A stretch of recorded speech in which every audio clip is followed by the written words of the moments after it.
Warahmatullahi wabarakatuh.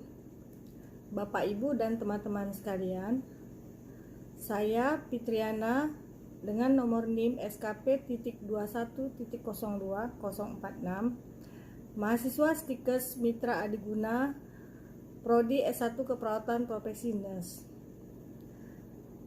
Pada kesempatan kali ini saya akan menjelaskan mengenai luka bakar dan asuhan keperawatannya.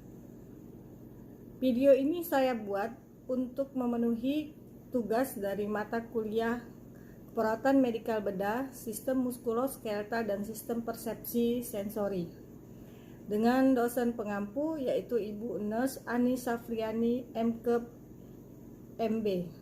Baiklah, saya akan mulai menjelaskan mengenai asuhan keperawatan. Ini dimulai dengan definisi dari luka bakar itu sendiri. Jadi luka bakar merupakan suatu bentuk kerusakan atau kehilangan jaringan yang disebabkan adanya kontak dengan sumber yang memiliki suhu yang tinggi, misalnya api, air panas, bahan kimia, listrik dan radiasi, atau suhu yang sangat rendah. Saat terjadi kontak dengan sumber termis atau penyebab lainnya, berlangsung reaksi kimiawi yang menguras energi dari jaringan sehingga sel tereduksi dan mengalami kerusakan. Pengertian ini menurut Munajat tahun 2009. Berikut ini gambar beberapa macam luka bakar. Kemudian etiologi dari luka bakar itu sendiri menurut Munajat tahun 2005 itu ada 4 macam, yaitu 1 itu paparan api ataupun thermal burn. Itu terdiri dari api itu sendiri, benda panas, kontak dengan benda panas, ataupun scalp ataupun air panas. Kemudian yang kedua yaitu dari bahan kimia, chemical burn, kemudian listrik, electrical burn, dan radiasi injury. Kasih dari luka bakar itu sendiri berdasarkan mekanisme dan penyebabnya, yaitu ada thermal, ada inhalasi, kemudian berdasarkan derajat dan kedalaman luka bakar ada derajat 1 di mana terjadi kemerahan dan nyeri pada permukaan kulit. Luka bakar derajat 1 sembuh 3-6 hari dan tidak menimbulkan jaringan parut pada saat remodeling. Kemudian ada derajat 2 atau deep partial thickness. Jadi derajat 2 ini melibatkan seluruh lapisan epidermis dan sebagian dermis. Jadi akan ditemukannya bula, warna kemerahan, kemudian sedikit edema dan nyeri berat. Bila ditangani dengan baik, luka bakar derajat 2 ini dapat sembuh dalam waktu 7-20 hari dan akan meninggalkan jaringan parut. Ini menurut Barbara et al. Tahun 2013. Kemudian yang derajat ketiga yaitu full thickness, itu pada derajat 3 melibatkan kerusakan semua lapisan kulit termasuk tendon, tulang, saraf, dan jaringan otot. Jadi kulit akan tampak kering dan mungkin ditemukan adanya bula yang berdinding tipis dengan tampilan luka yang beragam dengan warna putih, merah terang, hingga tampak seperti arang. Nyeri yang dirasakan biasanya sudah terbatas akibat hancurnya ujung saraf pada dermis. Penyembuhan luka pada derajat 3 ini sangat lambat dan biasanya membutuhkan adanya donor kulit. Berikut ini gambar dari klasifikasi luka bakar tadi berdasarkan kerusakan kulitnya. Kemudian klasifikasi luka bakar berdasarkan luasnya, yaitu ada 3, yaitu luka bakar ringan, yaitu luka bakar derajat 1 dengan luas kurang dari 10% atau derajat 2 dengan luas 2%, kurang dari 2%. Kemudian luka bakar sedang, yaitu luka bakar derajat 1 dengan luas 10-15% atau derajat 2 dengan luas 5-10%. Kemudian luka bakar berat, yaitu luka bakar dengan derajat 2 dengan luas kurang dari 20% atau derajat 3 dengan luas lebih dari 10%. Baiklah, patofisiologi luka bakar yaitu panas yang mengenai tubuh tidak hanya mengakibatkan terjadinya kerusakan lokal tetapi mempunyai efek sistemik. Jadi perubahan khusus pada luka bakar ini hanya tidak terjadi pada cedera lain karena efek panas terdapat pada perubahan sistemik peningkatan permeabilitas kapiler. Peningkatan sistematik permeabilitas kapiler ini menyebabkan plasma bocor keluar dari kapiler ke ruang interstisial. Ini terjadi pada 8 jam pertama berlanjut sampai 48 jam kemudian. Setelah 48 jam itu akan kembali normal, membentuk trombus dan menjadi tidak adanya aliran sirkulasi darah. Kemudian hilangnya plasma ini merupakan penyebab dari hypopolumic shock yang terjadi pada penderita luka bakar. Banyaknya jumlah cairan yang keluar tadi tergantung pada luas luka bakar. Jadi ini menyebabkan terjadinya vasodilator progresif persisten dan edem. Ini menurut Tiwani 2012. Adapun manifestasi klinis dari luka bakar yaitu gambaran klinis luka bakar dikelompokkan menjadi trauma primer dan sekunder dengan kerusakan langsung disebabkan oleh luka bakar dan morbiditas yang muncul mengikuti trauma awal. Pada daerah sekitar luka akan ditemukan warna kemerahan, bula, edem, nyeri, perubahan sensasi. Efek sistemik yang ditemukan pada luka bakar yang berat seperti hypopolumic shock, hipotermia, dan perubahan uji metabolik menurut Rudal dan Green 2010.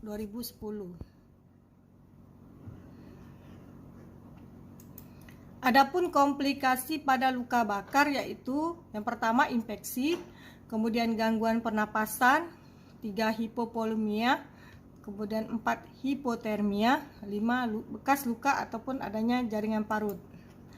Penata laksanaan luka bakar. Jadi prinsip penanganan luka bakar yaitu menutup luka sesegera mungkin, pencegahan infeksi, mengurangi rasa sakit, mencegah trauma sekunder seperti trauma mekanik, kemudian pembatasan pembentukan dari jaringan parut. Penanganan pertama yang dilakukan pada saat kejadian yaitu jauhkan korban dari sumber trauma, padamkan api dan siram kulit dengan yang panas dengan air, siram dengan air mengalir. Kemudian tindakan selanjutnya lakukan resusitasi dengan mempertahankan jalan napas, pernapasan, dan sirkulasi. Melakukan pemeriksaan lanjutan secara sistematik pada seluruh tubuh dengan mengidentifikasi adanya cedera inhalasi, luas luka bakar, dan tingkat keparahannya. Kemudian berikan resusitasi cairan sesuai dengan keperluan. Pemberian obat untuk mengurangi nyeri yaitu analgetik. Melakukan pencucian luka setelah sirkulasi stabil, kemudian memberikan antibiotik, pembalutan luka dengan penggunaan kasa gulung kering dan steril, dan pemberian serum anti tetanus. Kemudian kita lanjut dengan asuhan keperawatan. Yang pertama dimulai dengan pengkajian. Beberapa hal yang penting untuk dikaji pada askep luka bakar antara lain yaitu keadaan sekitar cedera, waktu terjadinya luka, mekanisme luka bakar, apakah luka bakar terjadi di ruangan tertutup, apakah ada kemungkinan terhirup bahan kimia berbahaya, dan adakah trauma yang terkait lainnya. Kemudian pantau tanda-tanda vital, pantau status pernapasan, kemudian pemantauan jantung jika ada diindikasikan, meriwayat penyakit jantung dan pernapasan pada pasien, apalagi yang terjadi pada luka bakar akibat adanya setrum atau cedera listrik, pemeriksaan nadi perifer badan dan ekstremitas, pantau asupan cairannya, haluaran dan input, catat jumlah urin yang diperoleh pada saat pemasang kateter, kemudian kaji suhu tubuh, berat badan, riwayat berat badan sebelum terbakar, ada alergi, imunisasi tetanus, kemudian masalah bedah medis masa lalu, penyakit saat ini, dan penggunaan obat-obatan. Kemudian atur pasien dengan luka bakar wajah untuk pemeriksaan cedera kornea, Kemudian lanjutkan menilai luasnya luka bakar, menilai kedalaman luka, mengidentifikasi area cedera, ketebalan dan ketebalannya ataupun sebagian. Kemudian kaji status neurologis seperti kesadaran, psikologis, tingkat nyeri, kecemasan dan perilaku. Kemudian kaji pemahaman pasien dan keluarga tentang cedera dan pengobatan.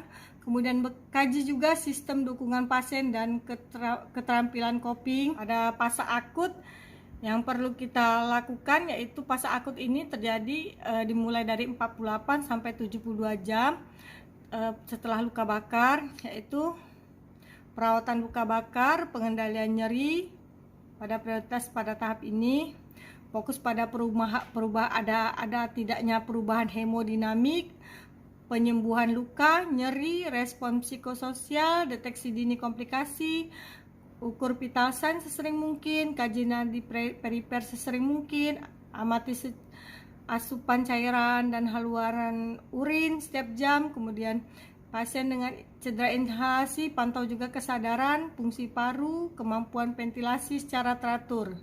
Kita lakukan pada saat rehabilitasi, yaitu siap diri, status mental, respon emosional terhadap cedera dan rawat inap, kemudian penilaian kelanjutan tentang gerak sendi, fungsi dalam ADL, tanda-tanda kerusakan kulit dari pemasangan bidai, kemudian dokumentasikan partisipasi dan kemampuan perawatan diri pasien dalam ambulasi, makan, pembersihan luka, penggunaan balut tekan, kemudian pertahankan penilaian dan komprehensif yang berkelanjutan untuk mendeteksi dini adanya komplikasi. Diagnosa keperawatan, di sini ada 6 diagnosa keperawatan. Yang pertama yaitu bersihan jalan napas tidak efektif berhubungan dengan benda asing dalam jalan napas. Ini menurut SDKI D.0001. Jadi ini ada intervensinya, pemantauan respirasi, kemudian ada juga manajemen jalan napas. Kemudian lanjut ke diagnosa kedua. Diagnosa kedua yaitu resiko hipovolemi berhubungan dengan evaporasi. Intervensinya yaitu meliputi dari intervensi pemantauan cairan, kemudian manajemen hipovolemi. Kita angkat yaitu nyeri akut berhubungan dengan agen pencedera fisik ataupun kimiawi. Jadi kalau nyeri akut ini biasanya pada derajat 1 dan 2 yang paling sering terasa nyerinya. Berikut merupakan intervensi keperawatannya, yaitu manajemen nyeri, meliputi identifikasi lokasi, karakteristik, durasi, identifikasi skala nyeri, respon nyeri, monitor keberhasilan. Ini bisa kita baca. Kemudian pemberian analgetik.